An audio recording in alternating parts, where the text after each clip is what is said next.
السلام عليكم اخواتاتي. والصلاة والسلام على رسول الله صلى الله عليه وسلم. اليوم اخواتاتي راح نسافر بكم للشرق الجزائري ونقدم لكم شوربة فريك. نتمنى تجربوها وتعجبكم بإذن الله. ونبدأ في الوصفة. عندنا لهذا الشوربة عندنا طماطم مرحية حوالي 3 حبات. وعندنا توابل، عندنا توابل شوربة فريك تلقاوها عند اللي يبيعوا التوابل. وعندنا فلفلة حمراء حوالي ملعقة. وعندنا قزبر مرحي، وعندنا فلفل أسود، وعندنا طماطم مرحية حوالي ملعقة. وعندنا طبعا حوالي 2 بصلات، وعندنا اللحم غنمي. تحبوا ديروها بالدجاج ديروها. انا اليوم راح نديرها باللحم غنمي.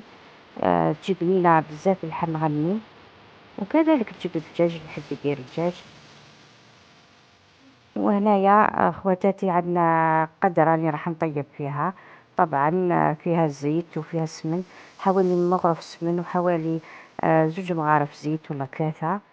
بدهم نسخنو فوق الفرن. وراكم معايا اخواتاتي بعد ما داب داك السمن والزيت سخنو ضفت اللحم هنايا. وراني هنايا لازم يتقلاو مليح. نضيف البصل.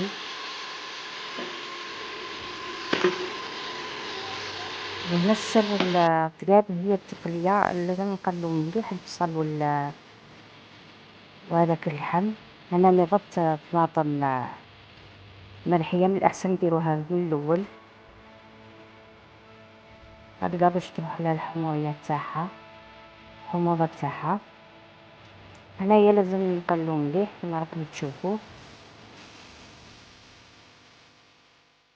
ونضيفو هنايا الطماطم حب اللي كنا رحيناها.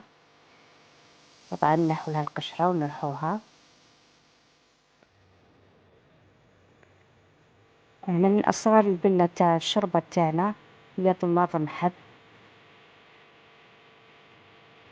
طبعا واللحم. نبنة مليحة للشوربة تاعنا. وهنا عندنا قزبر مرحي ولا الدبشة كما يقولوا ناس الشرق.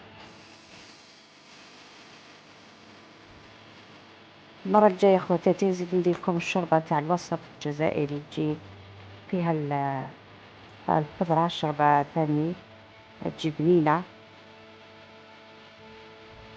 يعني هما في الحق يجوا جبنان، الطريقة تختلف. هنا بعد ما يتقلاو مليح نضيفو الماء سخون. طبعا انا هنا ضفت التوابل وضفت الملح.